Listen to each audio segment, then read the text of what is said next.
Sorry, I don't have the open ready to go. Here we go. Hey, it's me. She's a former mayor. They're a former evangelical pastor with dissociative identity disorder. These two like to talk about the topics you're not supposed to talk about. They might cause you to perspire just a bit, but they'll definitely make you inspired.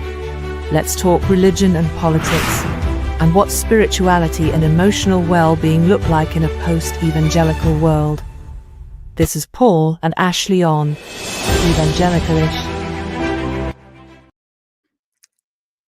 Good Sunday morning. Wow, it's like being at church. We are up and at 'em on Sunday, and it's 9:01 a.m. Pacific time in California, and this is the most dressed and prepared I've been on a Sunday morning in probably 5 years. And when I say dressed and prepared, I mean I rolled out of bed and I put on this hat, and I do have lipstick on, just so everyone knows. Doug on the left is with us this morning as well. I recently had a pastor friend ask, "So where are you and Ashley worshiping on Sunday morning now?" Exactly. And I said, in bed, and it's some of the best Sunday morning worship we've ever had. Oh my gosh, it's just the absolute best. We used to have the joke, it's like when we were, Southern Baptist and mocking various religious groups, we'd be like the Church of the Sheets, like the Church of the Later Day Sheets or something. Oh, I have to repent of every time I made people feel guilty of sleeping in on Sunday morning and not going to church. So yeah. Happy Valentine's Day. It's Happy Valentine's Day. As we're recording this, it's February 16th, and we had a stay in Valentine's Day to watch Severance and eat really good Thai food. We did. The only danger of Thai food is that for us it can be super spicy. So we had this amazing peanut sauce that really burned the skin right off my tongue. That took the inside of my mouth off, and that was with just one dab. But I will say this was a huge accomplishment. Our favorite Thai food place years ago, I feel like, maybe it was actually during the pandemic. Remember that place that closed down? It was by the gas station. Such good. Oh my gosh. Curry, our red curry soup was so creamy. It was just the right amount of spice, and they closed down. I do think it was during the pandemic. And so we've been in search of our favorite red curry in our community of Fresno, and I think this because the key is, if I can jump in right there, if you say mild spice for most Thai places, it kills us. And this place had the perfect mild red curry soup, but now they went out of business. Shall I for those watching home, this be white girl, this girl that's as white as it gets. Yeah. This girl does not use spice. And so now our next favorite Thai place apparently has now gone out of business. Well, but also I have to be honest, I like that place, and I won't say its name, but in case they are still in business, family owned, really great, happy to go there and stuff like that. It's close to our house, but Sai Bay D, I think is how you say it, in Fresno at Bullard and Fresno Street. You can order online, and it's literally spice level 0. Yeah. That finally was the right, we could actually take that in. It was very creamy and savory and delicious. So Valentine's Day. I love the peanut sauce though. So I've got to find out how we can get a peanut sauce that doesn't set me on fire. Well, maybe we have to go to the one place to get the red curry soup, and then we have to go to the other place to get the peanut sauce. But it was delightful, good food to eat while watching Severance, which every episode is just blowing us out of the water. And since you told where the Thai place is, our Doa deer from Idaho can drive down here and test it out sometime. I know. Well, I'm curious, if for those of you who are watching live and commenting in the chat, tell us your favorite Thai food place in your community, wherever you may be.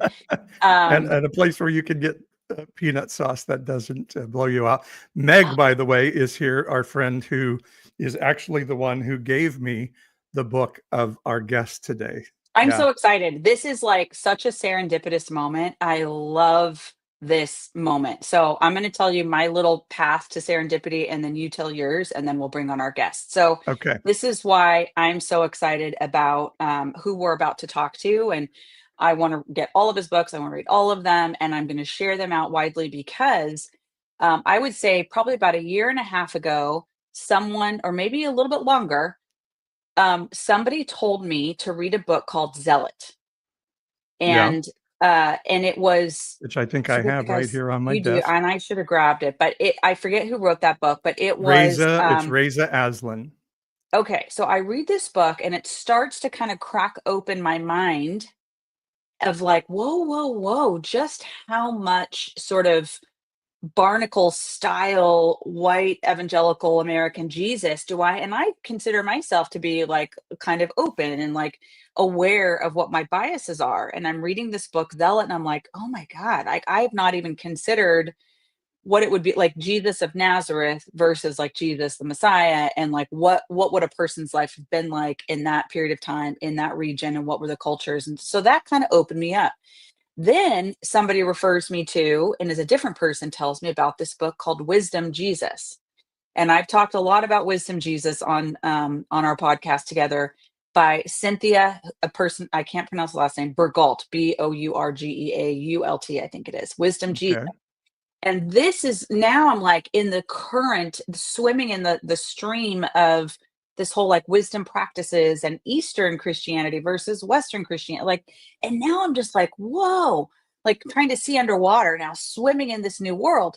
Last point for me that leads me to this conversation is, all of a sudden, my 78-year-old father, who is a like devotee of the Southern Baptist, evangelical, now charismatic, like American Jesus Church, my dad is pursuing orthodoxy.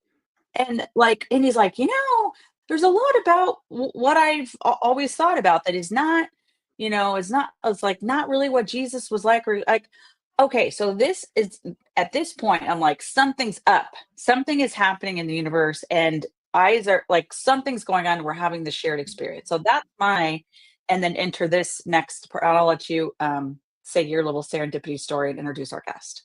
Okay. And for me, well, you introduced me to Zealot, which I thought was interesting. I, at the time, was reading a book called The Bible With and Without Jesus, which is written by, gosh, I can't remember her name now, Amy Levine. I don't think that's her full name, but written by her, a Jewish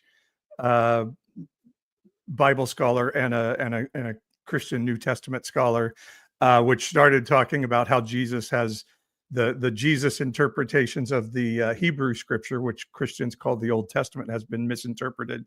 Same experience, like, oh my gosh, what I've been told about Jesus in the Bible isn't necessarily who Jesus is, and all those same experiences. And then my friend Meg gives me this book, Aramaic Jesus. And it is that idea of like, Jesus wasn't a white American English speaker, which you go, heresy, of course he was American. And Texans were like, not only was he American, he was Texan, Yeah. But And by the way, my famous quote when I was a kid, I was like, Jesus was a good Christian and a very good Baptist. Yeah. I mean, this was me at literally 5 years old. I say these words. So yes, talk about indoctrination. And so, and Meg gives me this book, and then I realized, oh my gosh, I got an email from a book publicist from this author just recently. And so our guest today is Neil Douglas-Klotz, an internationally known scholar in the fields connecting religious studies, comparative Semitic hermeneutics, come on, and psychology, as well as he is a poet and a musician.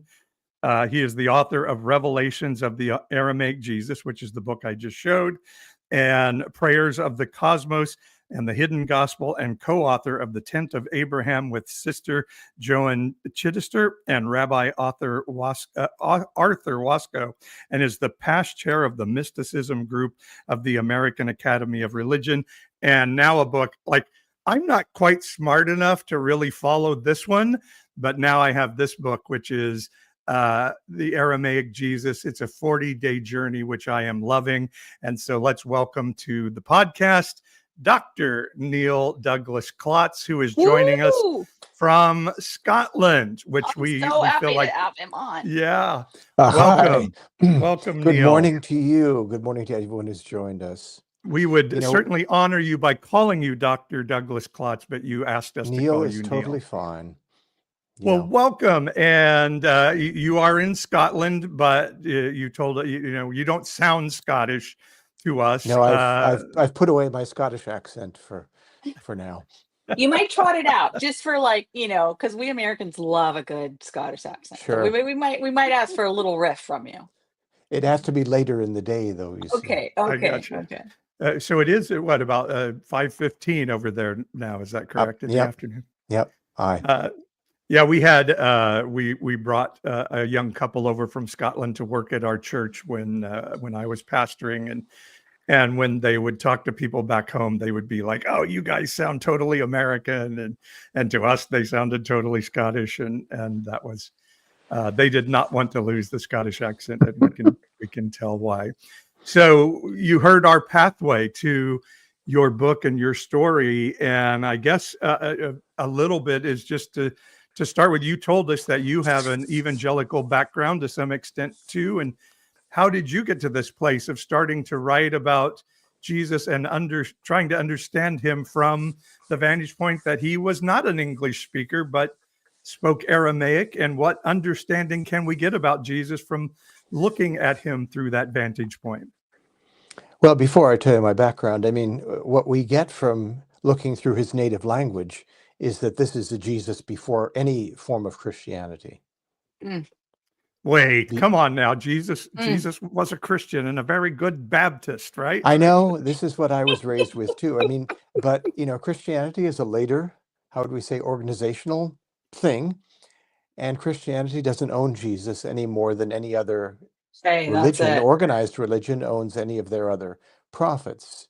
Arguably, most of these prophets or prophetesses would probably not agree with their current organizational forms, I would say. And my work has been over 40, 50 years. Let's say, we'll give it 40 anyway, to show what Jesus is talking about in all the Gospels, as well as in the non-canonical Gospels like Thomas and Mary Magdalene and Philip and all those are a very viable path, but not a viable organized religion, not liable to hierarchy or being, how should we say, co-opted by various political dispensations or regimes, which is, of course, what happens to most religions and is still happening today. Listen, I was going to Ashley say is having a visceral reaction to this, right? I know. Okay. It's not the Thai food, is it? I mean, it's like I started at Thai food and now I'm to political religious stuff. Okay. I need to Well, I calm hope it's not myself too down. Or hot. I'm not gonna. I know. I'm not. I got to make it through this through this interview. And I'm sorry to cut you off, but I was just going to say we definitely want to get to the political bombast that's happening around the world. I thought it would take us like a good 30 minutes to get there, but right out of the gate, I appreciate that you named that. And I think, again, it's why this conversation is so needed, and your work, like peeling back the layers is, it just makes me excited. So anyway, that was just a little enthusiasm burst there for me. My apologies. Enthusiasm is good. I like enthusiasm. And I guess if I can jump in, it's a pretty popular meme to say Jesus was not a Christian. But I think, like, I would love to break that down a little bit. Like, if we could sit with Jesus today, like, would he seriously say, "No, I'm not a Christian"? I mean, would he say, "I'm a Jew"? What, how do you think he would describe his spirituality? Well, one of my scholarly colleagues with whom I agree wrote an article that the title of which is "There Are No Jews or Christians in the Bible." Now, I know the Jewish part is would be very controversial, but strictly speaking, the Jewish religion as an organized thing as we have it today doesn't happen until about 70 to 150 years after Jesus, when the temple is destroyed. At Jesus's time, there are various people who claim to be can we call them the spiritual or political or both inheritors of the old Moses tradition, the prophetic tradition. So, and there's a lot of controversy about there's infighting and a lot of things like that about that. There's a wonderful book about this about the times of Jesus called Bandits, Prophets, and Messiahs. Bandits, Prophets, and Messiahs by Richard Horsley. If people, it's scholarly, but it's very readable, at least. I mean, I try to write readable books. I have obviously been able to write scholarly articles, but I started out being able to try to communicate with people was my background. But onto my background a bit. So I was raised in a sort of alternative family in the suburbs of Chicago. My father was one of the early chiropractors in that area. And my parents were also into Rachel Carson and Silent Spring and organic gardening and, Robert Rodale and that whole movement. And also on the more sort of on the in the secret, they went to these Edgar Cayce study groups. And some of your listeners may be aware of Edgar Cayce, who was an early American sort of psychic and channel, and he channeled various holistic remedies that my father was interested in, and you can still find them online today. The home health products, as they're called. So this was our inner family culture. My parents read us Wait, Bible now stories. these were radical people then. They were sort of radical, yeah. I mean, they Yeah. read us Bible stories, but they weren't that, they weren't that bothered about, Christian theology. However, in order to have what I call an outer cover story, my brothers and I were sent to quite conservative, evangelical Lutheran Church, Missouri Synod elementary school, That's about as where conservative as you can get. Yeah. which is at that time, it's not now. There's much more conservative now, Yeah. but at that time it was. And as part of the curriculum, one had to learn Luther's small catechism by heart. That is, what he thought about all the different Bible verses in the Bible and how you explain Oh my original sin and goodness. blah, blah, blah. And, memorize then, of course, part of that, large parts of the King James translation of the Bible. So it was very good for memory training, but mostly I wasn't, by the time I got to university, I had sort of thrown all that behind me. And I became an investigative journalist, basically, in university and continued on in my early work career. So I was investigating the adulteration of food and drugs. I was part of the early ecological movement at that time. And that was part of my research. So this was in the 70s when there was still an independent alternative underground, as we sometimes called it, press in the US, where if you wanted to have a free press, as one person wrote, you had to own your own printing press, which we did. Mm. So we were syndicating, this collective I was part of was syndicating stories to about 500 of these independent, either university or alternative or underground newspapers in the US. We were syndicating by mail, obviously. There was no internet. So this was part of my background. I always had you could say, a bent towards investigating things. Mm. But Fascinating. Wow. so that was my background. But I sort of burnt out of that occupation in my late 20s because it didn't seem like any change was happening. People did not make changes based on facts. Facts as we were presenting them. Facts didn't really mean a lot to people when they were making major decisions in their life. And I found actually when looking within, as we would say, that I wasn't making decisions based on facts in my life either, really. So that set me off on a spiritual search. And I ended up with the Western Sufis in California at the time. And Oh because I wow. had a publishing background, they put me in charge of editing the letters and diaries of one of their teachers who had passed on. And in one of these documents, he wrote that he wanted to learn how to pray the Lord's Prayer in Aramaic, but he had never done that. And for Mm. me, that was a sort of epiphany moment. I thought, well, yeah, because the Sufis are all about, chanting and the mysticism of sound and like what we'd call in Eastern traditions mantra. And so then the words, the mantras, so to speak, of Jesus, again, to use an Eastern term, would be in Aramaic. And so what does the Aramaic say? And that sort of set me out on that search, really. Mm. Okay. Anyway, You know, again, fast forwarding, I did do that. I found a version of Jesus's prayer, which is usually called the Lord's Prayer, but I wouldn't translate any Aramaic word as Lord. I think that's a feudalistic sort of overlay Mm. of what the Aramaic says. And, I began to put, not too fine a point on it, spiritual experiences chanting these words. And later, about 5 years later, I went to work for Matthew Fox, whom I'm sure you know. He's also lives in California. He's a former Roman Catholic priest and now Episcopalian rebel.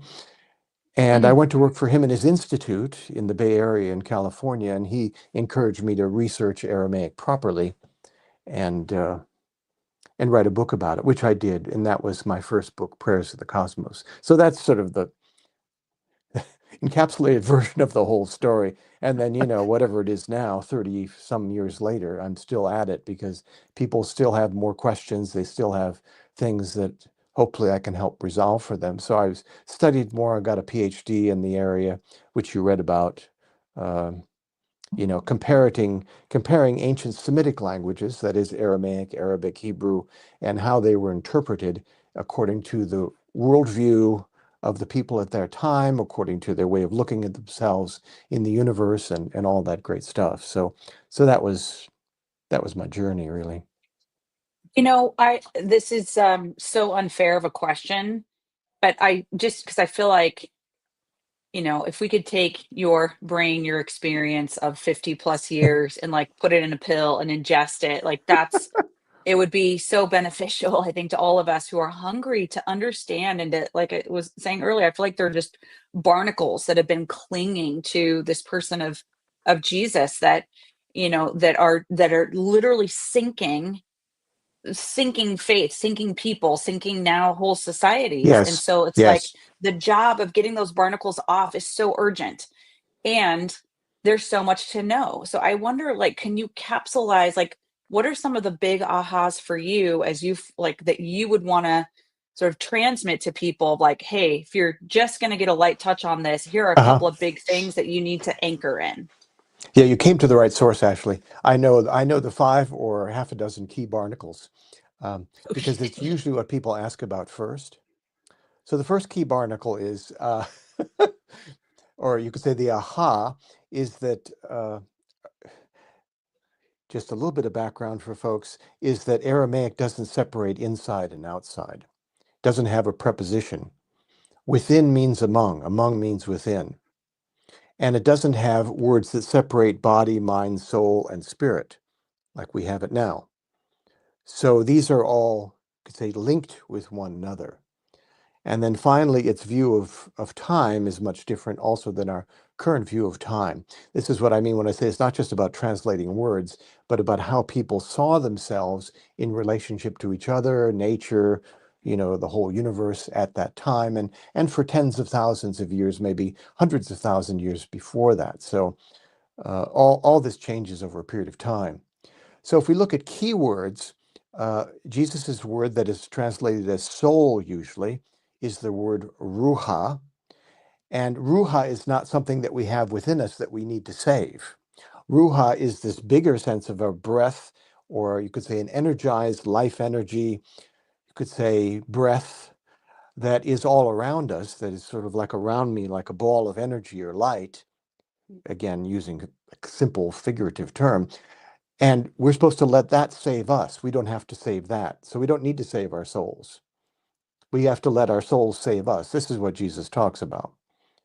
Second, he never asked people to believe Wait, in him. can I stop you just for 1 second? Stop, sure, go ahead. I almost feel like I just need to sit there for a second. That is like so much to take in. That would totally change how we read the teachings of Jesus, right? Oh, yeah. Right there. Oh, yeah. Right. And it's like when I got this book and I opened the first day and, the word seek you talk about, and I can't pronounce the Aramaic word, but rather than like looking for, it says it means to rush around feeling hollow or empty inside, so it like what you just said about soul, I mean, I'm almost I can feel the emotion coming. It changes completely how we read the teachings of Jesus. And I don't know. It does, yeah. I felt So like I needed to sit with that for a moment. No, please. sit away. Because it, That little book is good for that. There's a lot of little depth charges in there, and I yeah, can use yeah. a proper and inappropriate term.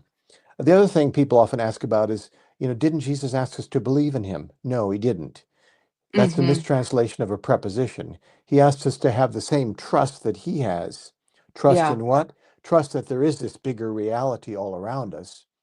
Not God up in the sky, like an old man with a beard sitting judging us, but what he calls Allah, this breath of reality that's all around us, that is forming, transforming us through our ruha, through our soul every moment. So have that trust that actually, that unseen world, unseen to your senses currently, is real. Now it's harder for folks to see it because we've become so individualized, so focused on ourself, so selfie, so selfish. This was something that Yeshua sort of foresaw, but was not yet fully there in culture at that time. But couldn't you also say that yes, it's hard, it's been harder to see because of the, self-centered, et cetera, but also like quantum physics is now making this apparent. Like it's Yes. now I feel like when I'm around, people who have this mystical point of view and have like, I'm just getting my toe, dipped into the pool here, but then I get snippets of what quantum physics is telling us, and it's like, holy shit, pardon me, holy nards, like this is like y'all are talking about the same thing. It's so Yeah. cool. Oh, yeah. It keeps coming back around. I mean, you can't keep it out, basically. What Yeshua I, calls what go Yeshua ahead. calls what Yeshua calls heaven is really Shemaya, which is this, in other terms, this quantum realm from which things are being downloaded to us, again, using modern terminology, this realm of possibility, of potential. And so you could say we're infleshing that, I would say, rather than embodying that, or we Mm, can, if we block that, of course, then it all goes sort of south. Yeah. okay. I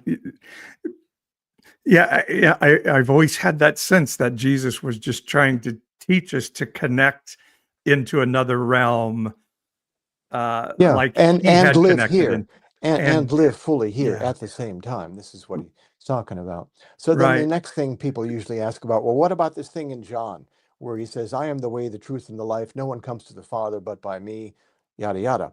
Well, again, what he's saying is not I am, meaning himself personally. He uses the Aramaic terms that mean I. m- you know, connecting myself, my small sense of self, my individual breath, to that bigger sense of self, connect, that is the way, that is the path that will show it will then show you not truth in terms of ideas, but it'll show you the right direction. It's like Mm. the GPS. Which way do I go now at the crossroads? And then it's the life energy here and now, not later somewhere in some disembodied realm, but the life energy that is around us, that is in the unseen world, and also is in our own bodies, so to speak. So this connection is the path. It is, you could say, the sense of right direction, and it is the energy to travel. And as Yeshua goes on to say in Aramaic, and this is in the bigger book you have, Paul, uh, his understanding was that this is the way that people, you could say, got to any sense of inner truth. Shraddha, as he calls it, is following this path, this path of connection.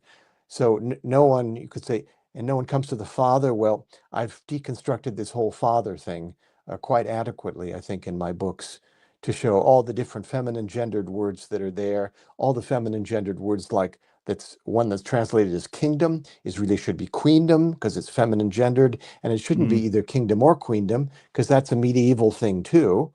So you know there's a lot there. So no one comes to the breathing life of all, as I originally translated it, this creating source. No one touches this without traveling in this very practical way. Connect your small self to that bigger self, the source of that, and that'll show you which way to go. That'll give you energy.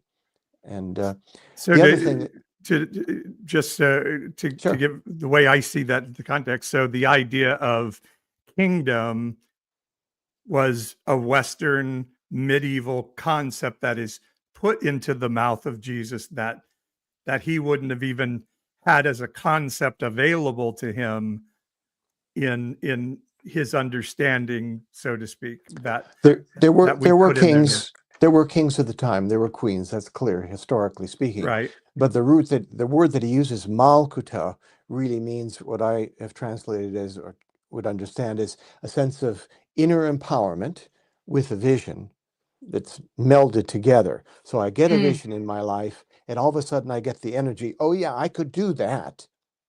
And one feels empowered, and then one goes for it. So this is what he's talking about on the individual level and also on the group level, a sense of group empowerment, to feel a vision to come and then to empower and to follow that vision. So he would have and- had an understanding of the concept, but that's not what he was talking about. But No, some if you look at all translator of his put him into sayings, our context and had him say Right. what we wanted him to say in that and translation. as I say, even in the Greek language version of the scriptures, the word that's translated as kingdom is feminine gendered. So why was it translated masculine? Well, because almost everything that I've found so far, everything that could have been translated feminine was translated either neuter or masculine.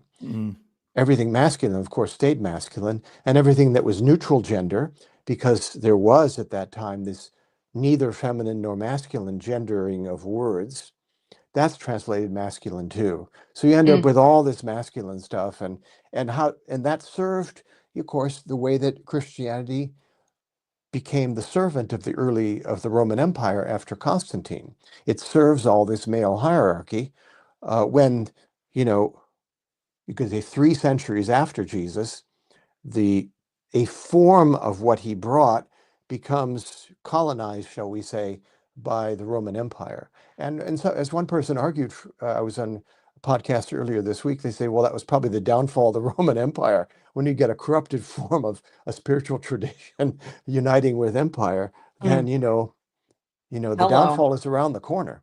Hello.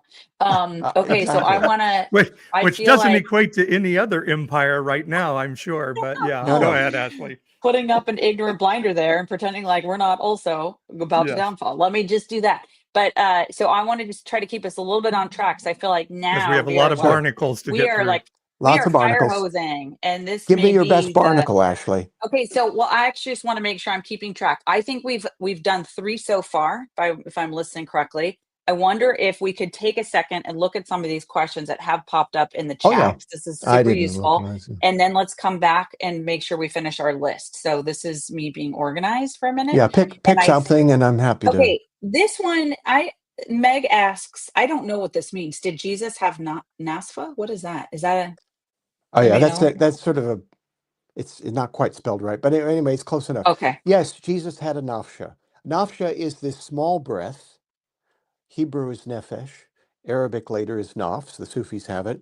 So there are two breaths in the ancient cosmology, the ancient way of looking. One is this big breath of which we are a part, ruha, which you can hear from the sound is a very open sound, and then there's nafsha, that's Aramaic, nafsha, so you can hear this is much more in here, the sound of the words. And so this is the breath, so to speak, that we hold in this body. I'll use the term body, although it isn't quite accurate, for the amount of time that we have here in time and space, however many years we have in this flesh, to learn to live and love and, understand our connection better. So he did have an nafsha, absolutely. He had a nafsha, he had a body, he had flesh, whatever you want to call it. It wasn't as just like he was, someone was channeling him and then they took over the body. So yes, he was, as even most Christian theologians will say, he was fully human, although what they mean by fully human and what I would call it was not that. So Okay, next. cool. That's great. Next question. This is a big one. From Doug on the left, he says, what about Luke 14:26? If anyone comes to me and does not hate his own father and mother and wife and children and brothers and sisters, yes, and even his own life, he cannot be my disciple. What about that? This hinges on the Aramaic word for hate, which you could say means to, difficult. I would say it means to remove your colored glasses from the way that you see your mother and your father and your, what is it, your wife and Children mother and Yeah, and wife and wife and children. brothers and sisters, and possibly Jesus did have brother, did have a sister, but it means to sort of like, okay, basically grow up Mm, and don't live in an infantile, way of looking at, either hating, or you could say infantile, in an infantile way, connecting to being, you could say, addicted to that mother's love that we never had, or something like that, which of course happens to a lot of us. So it's sort of to remove all of that stuff at this okay, point. so just to like kind of in the vernacular now, it'd be like you just saying like, hey, you got to grow up. You have to have this pursuit of maturity to follow me. Is that basically it? Yes, and this thing about Okay. hating your own life, this is also very terrible translation. Again, life is the word that someone mentioned just previously, nafsha. So you have to be able to see your own personal self, your personal psyche, if you will, clearly, honestly, without colored glasses on. In other words, Mm, be honest with yourself.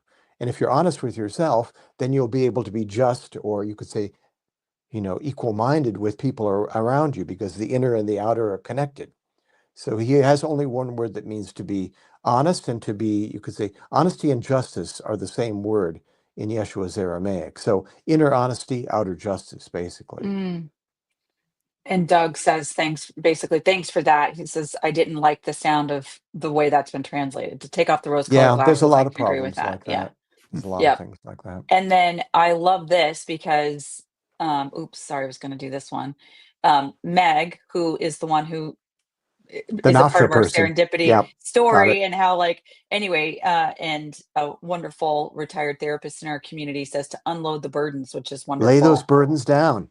um, Language from our internal family systems Yep. world. Unload the burdens. I'm interested. Okay. Do you we see Jesus reading in Scripture. I've heard people say that would be rare that somebody like him would know how to read. So, do you believe he knew how to read, and did he know how to read Hebrew, which I also understand would have been very, very rare for a carpenter from Nazareth to know how to read Hebrew? Well, I mean, the story is, it's in one of the four canonical gospels, that is, those that made the cut when Christianity became the religion of the Roman Empire. It does say that he read from the scriptures, or explained the scriptures, when he was 12 years old or something like that. It's Mhm. very possible. Um, it do, Most people at his time were not literate. They were not readers and writers. However, the balance of that is that their memories were much, much better than ours are now. So it's Mhm. been almost universally proven, even by anthropology, that as writing and reading increase in a culture, memory decreases. Oh, So wow. Yeah. so he may have, memorized, portions of what the so-called Hebrew was at that time. Hebrew at the time was not a spoken language at the time of Jesus. The ancient Hebrew, that which might have been spoken by Moses or Joshua or these people, this had already died out. And when you could say that the people in that region were carried off to Assyria and Babylon, as it is described in the Bible, when they came back, they were already speaking Aramaic, which is a very similar language to ancient Hebrew. It has the same alphabet, but it has some different words. It has basically the same cosmology and way of looking at life. So, yeah, that's answering a question that someone was going to ask, and I decided to answer it anyway. Oh my gosh, this is yeah, this is exciting. Okay, so I think we have two more ish barnacles, Neil, that you were naming, five or Oh yeah, six, two more two, barnacles. two more barnacles to go. Here's a simple one. One place in the four, when I say about the four gospels, you know what I'm talking about: Matthew, Mark, Luke, and John. One Correct. place it says the kingdom of heaven is within you, the other says the kingdom of heaven is among you. In both cases he said the same thing. There's no difference. What is Mm, within us is among us.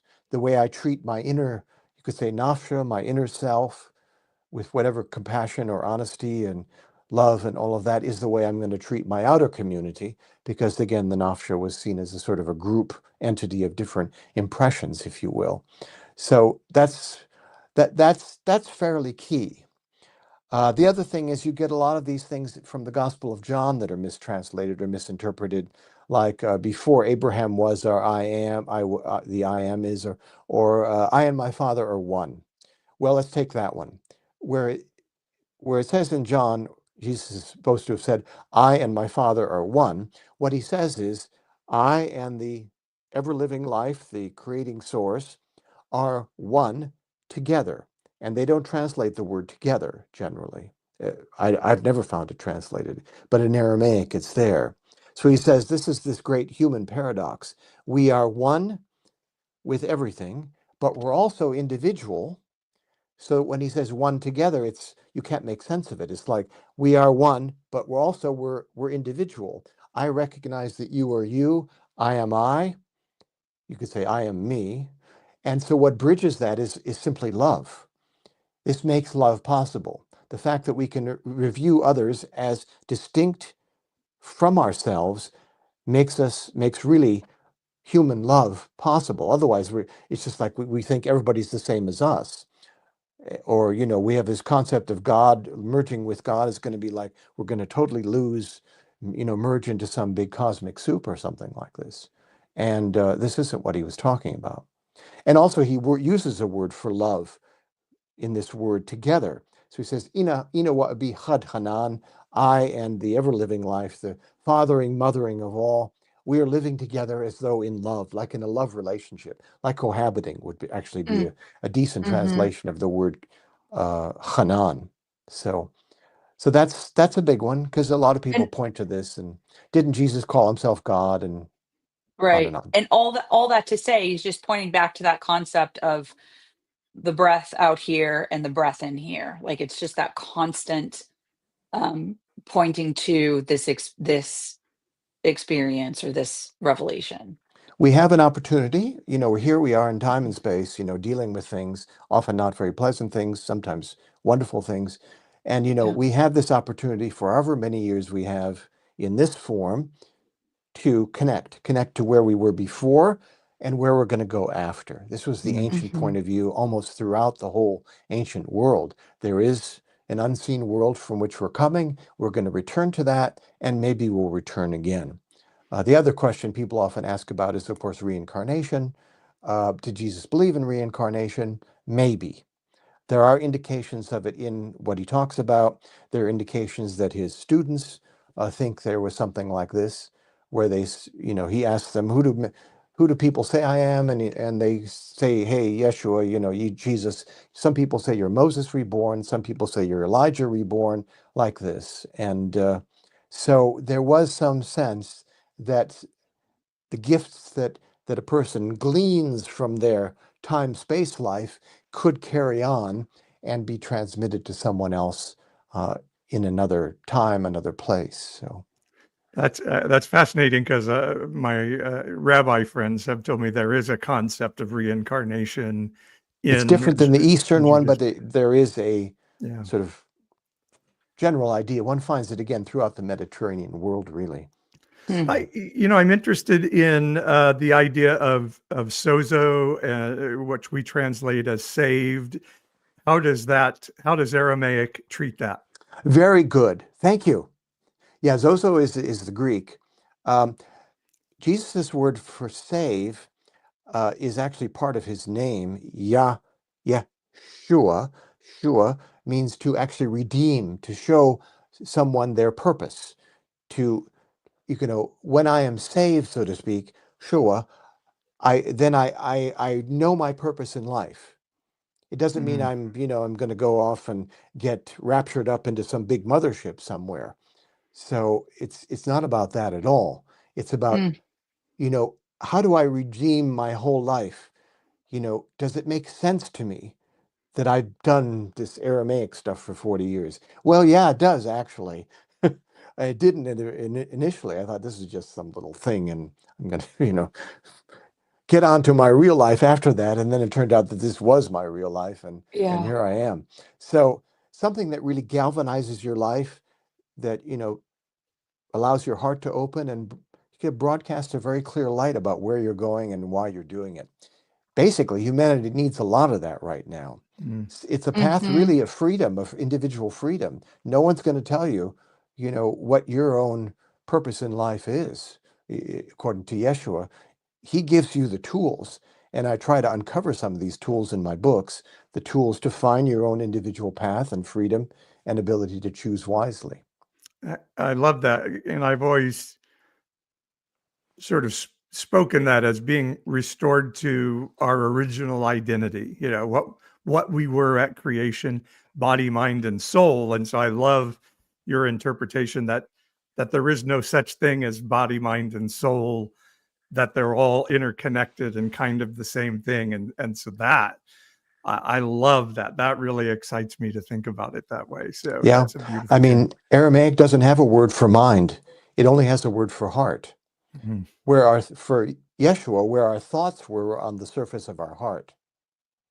And so he's promoting the idea that we go deeper than the surface into the depths of the heart, which is where we open into the soul. That's the portal to this big rucha, this bigger breath of which we are a part, which does actually connect with other breaths, so to speak, other living spirits around us in nature and in each other.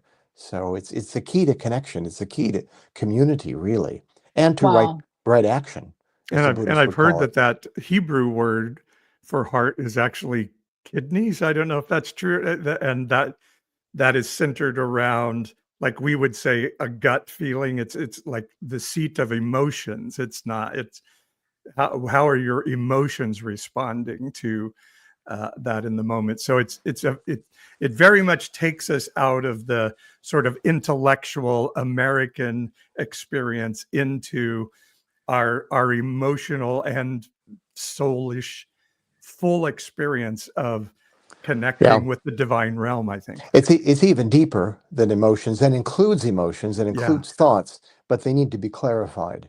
Often, thoughts can get in our way, thoughts that we've held from the past, especially emotional harm that we've held from the past, that needs to be released also. He shows basically ways to do that. And yeah. I have probably a slightly ignorant question, and then I'm going to ask just for your help in navigating through all of the resources you provide in the books that you've produced. So Okay.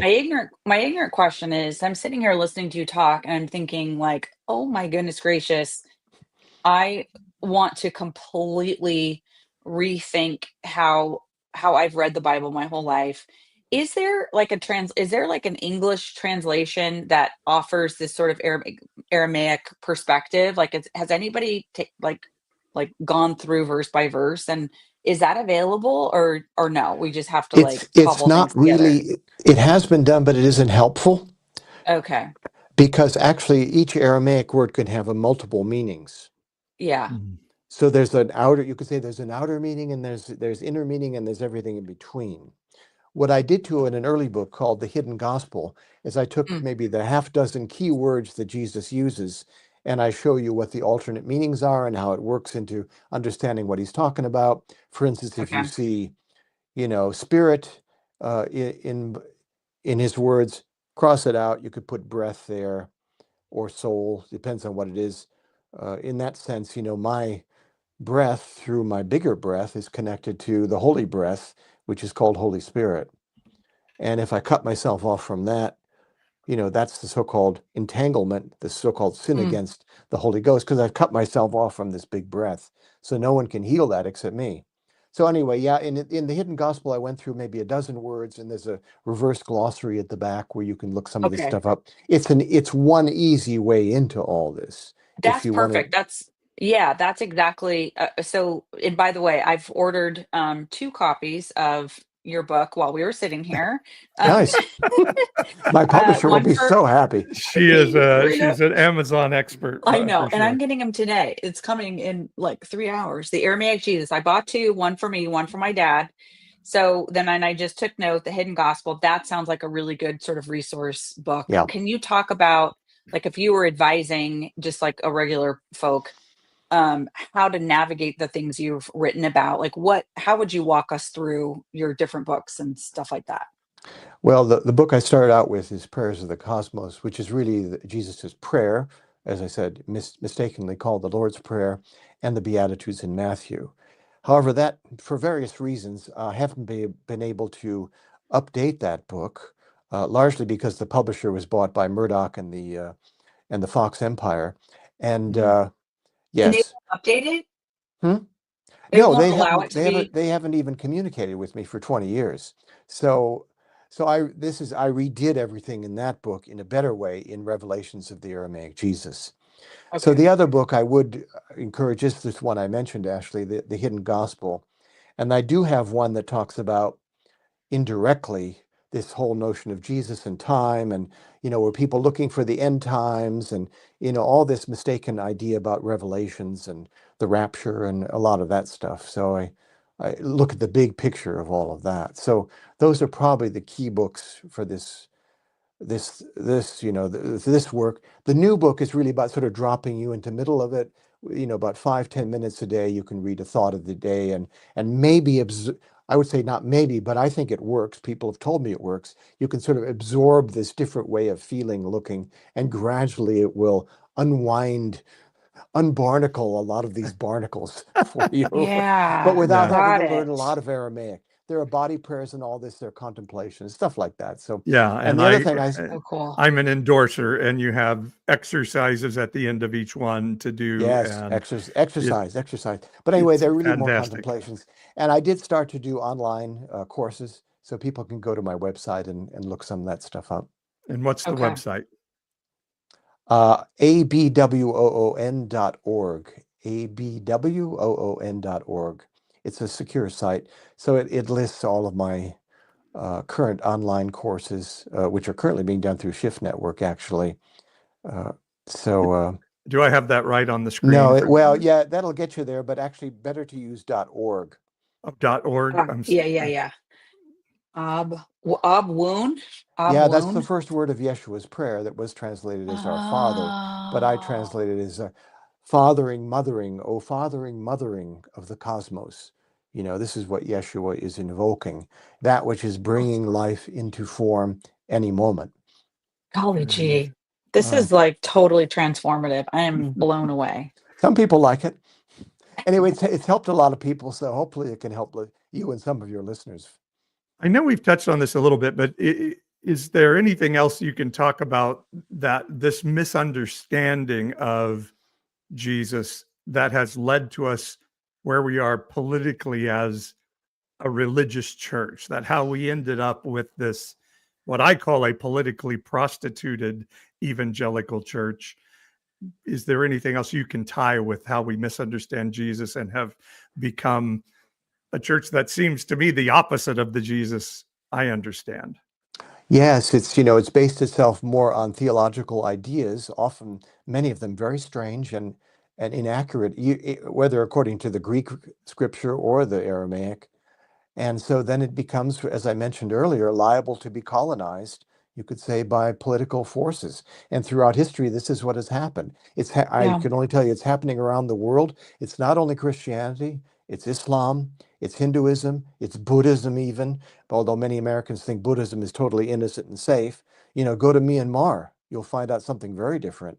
Mm. Or, the last generation of rulers in Sri Lanka, as far as that goes. So you'll find that all the religions, once they get in bed with a political, quite rigid dispensation, then you have, you could say, religious texts being used to justify colonialism, racism, ecocide. This is what actually happened in the early colonial movement, is that this idea that native peoples weren't using the land, so they weren't there. They weren't actually people. This was justified based on a terrible mistranslation of the book of Genesis, where it says, "Be fruitful, multiply, dominate, and subdue the earth." And it doesn't say that in Hebrew at all.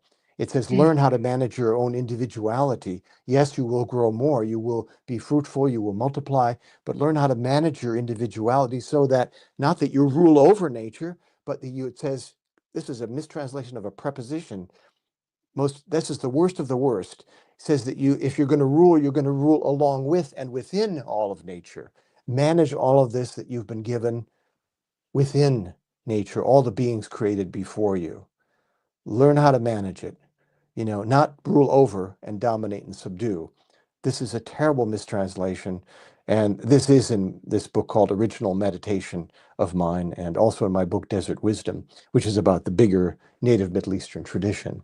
So, okay, we have lots of book reading to do, and then we've got to have you back. So, we've get got at to it, have you guys. back, and so I'm not only excited that we got to have you on, but just that we got to meet you and sit with you as a person. Absolutely. Oh my It's been goodness fabulous. gracious.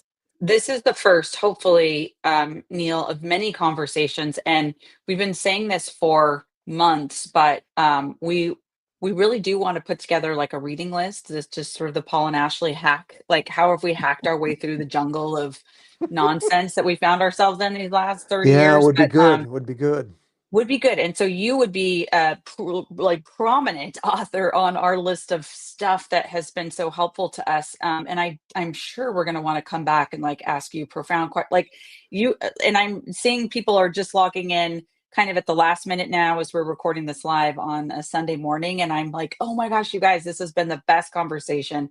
We need to get this quickly put up on our website so that folks who missed it can hear it. And let's set an intention. Maybe we did just have church. I don't know. Like this was a really fun Sure. Sunday morning for us. Thanks for everybody for getting up so early too, I have to say. So, and I am coming to Northern California over Easter to do an Oh, Easter retreat great. at Bishop's Ranch in Sonoma County. So if anyone Oh, is around and about, beautiful. We and we don't love just hear me Sonoma. yakking all the time. It's, we're doing meditation, some chanting in Aramaic, some movement, things like this. So it's more interactive. Oh And gosh, when is you'll that? have to. When is it? It's Easter weekend. Easter weekend. Okay. Well, we'll communicate with you. We'll get the details, and maybe we'll set up a pilgrimage We'll for some people. yeah, let's share it with folks on our email list, which is a good reminder for folks who are listening. Make sure you go to our website, evangelicalish.com, sign up for our email list. It is free, and you will learn about resources like this. Well, Fabulous. let's say goodbye to Dr. Neil Douglas-Klotz, and thank you so very much for sharing with us today. And we'll spend a few minutes just wrapping up, and then let everyone go about their weekend. Thanks, Thank Paul. Thanks, you. Ashley. Thank Yeah, It's you. been a cheers. real joy. What a We'll look pleasure. forward to seeing you again. Bye for now. Bye. Wow. I just like totally had my world rocked. Yeah, I want more. I want more. Do you not feel, and for those of you who have been tracking with Paul and I for a little bit, you'll know that we use this imagery a lot about the dam bursting, the dam of politics and religion coming together and being cemented and footed deep in the soil, and that there was this need for that to get blown open and like water to freely gush. Do you not feel? I feel that that's what we were all just experiencing. Yeah. Yeah. That was it's just so deep. I'm gonna have to sit and like really So deep. ponder what I just heard. And I'm working on my master's program, and so I'm just swamped with homework and stuff, but I'm definitely going to spend more time making space, because what I've read of the Book of Days with the Aramaic Jesus has really been impactful, and I highly recommend it. But I know Meg gave me this book of the revelations of the Aramaic Jesus, and I haven't fully delved into it because it is dense. You're not going to read the book in a day, and Yeah. it's very dense. And so, but now I'm really inspired to delve into it a little bit more deeply. I think the daily devotional sounds like that's the right for me, like next thing. That's why I ordered 2 copies, because like it's just going to condition my my inner world, I think, to be able to receive and hold stuff. And then maybe I'll try to go a little bit deeper. Richard said he's going to listen to the full show tomorrow in his walk, which means pressure. Paul, you need to edit and post, because we got to hit the walk tomorrow with Richard. Well, we'll try, but Richard, you can listen on YouTube. It'll still be there on YouTube. So, Oh, will it be? That's just immediately there. I see yeah, these. I do it not know saves these the things. live, so it'll be on YouTube for sure. Great. Okay, Yeah. so that's an immediate resource. All right. And then I'm seeing some other, Richard Richard talk, says, please read Heather. Heather Cox Richardson's Richardson's. yesterday's post. So those are interesting. And I posted a short. I'm doing shorts on YouTube called Just a Thought, and talked about the hatred for the Super Bowl halftime show, and how my students loved the Super Bowl halftime show and love that boomers hate it, and kind of what that says about our society today. And that's there for people to listen to too. And you have to go. So I have to go. Let's just close out with this. So this will be my what's on my mind. What I'm excited about this experience I get to have today. So so the reason why I have to go is because I have to shower and not look like this within an hour, because I'm going to our Fresno Philharmonic today. oh, But nice. we have this amazing local organic farmer, Mas Masamoto, who's a poet, author. He's known around the country and probably around the world in some cases. And he wrote a short story about the Japanese farm women from his family line, including internment, those sorts of things. And he gave it to this sister team of composers, and they've composed, like, I don't know if it's a full set or whatever, I don't know the right words, but it is a contemporary new work inspired by this local farmer, and I get to go listen to it. So I'm looking forward to that. That's what's on my mind. Wow. So do I have a moment to share what's on my mind? Yeah, it's Oh, okay. 10:02. I'll give you 2 minutes. Okay. Anne is asking what happened at the Super Bowl halftime show. Kendrick Lamar was the performer. He did, basically Samuel L. Jackson, who you probably know is a black man, was dressed as Uncle Sam. He said, this is, he introduced Kendrick Lamar. Kendrick Lamar said, this is the revolution and it's being televised. You picked the wrong guy. So basically they had dancers in red, white, and blue. They formed the American flag. So the symbolism of black people making the American flag, then they sort of split in two, and Kendrick Lamar was in the middle to kind of show the division. And basically it was a protest song on one hand, with Donald Trump in the building, or I think he was leaving at that moment because his team was getting its ass kicked. He was rooting for the Chiefs because Missouri was a red state and Philadelphia was from a blue state. But it was also Kendrick Lamar has a feud going on with Drake, and so it was that. But it was a black protest, and so many boomers, immediately were on Facebook saying it's the worst halftime show ever. And my point is, and so I had a couple of people on Facebook saying worst halftime show ever, and I'm like, well, why was it the worst ever? And I hate rap. And it's like, well, did you stop to ask what they were trying to say? Rather, why do you feel the need to say worst ever? Is it possible to say, not my kind of music, I don't understand it, but stop and say, were they saying something important that I needed to hear? And for some reason, some people are absolutely incapable of saying that. Like, were these people, were the people on the stage saying something that offends me? And should I stop and say, why is this offending me? Why am I offended by this? And maybe there's something I need to hear here. Yeah. And it just seems like there's a generational issue here that we're just incapable of hearing. So go listen to what I had to say on YouTube about that today in my Just a Thought, because the Bible talks about, and I think something Neil was talking about here, of generational responsibility, that we are to pass on good and important things to generations to come. And it just seems like there's this idea of like, we don't want to give good things to the next generation. We want everything to be about the generation here, even holding on to the presidency till the very, very, very end of 80-year-old people, like, and climate change and all these things. Why can't we release to our children what they need going forward? So anyway, that's what's on my mind today. Well, there you go. This has been And awesome. yeah, the other thing I talk about too is my students' reaction to immigration and ICE raids, and yeah, so I hope everybody will check it out.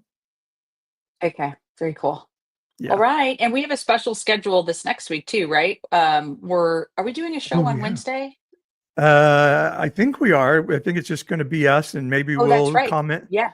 more on the Aramaic Jesus. Then on Friday at noon, we have a special live stream with Amber Cantona Wild, whose father, she came out while her father was working for Focus on the Family, and he was one of the creators of Adventures in Odyssey with Focus on the Family. She lived in Colorado Springs and came out to her family, and it's a fascinating story. So that'll be Talk live about at an noon.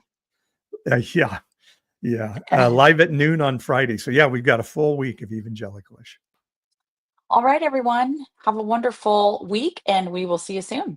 Thanks for having church with us on Sunday morning, for those of you watching live and those of you on the podcast. We love you all. Share it, comment, send it around. Let's start to build this thing, because we're doing something really cool. All right. See you soon.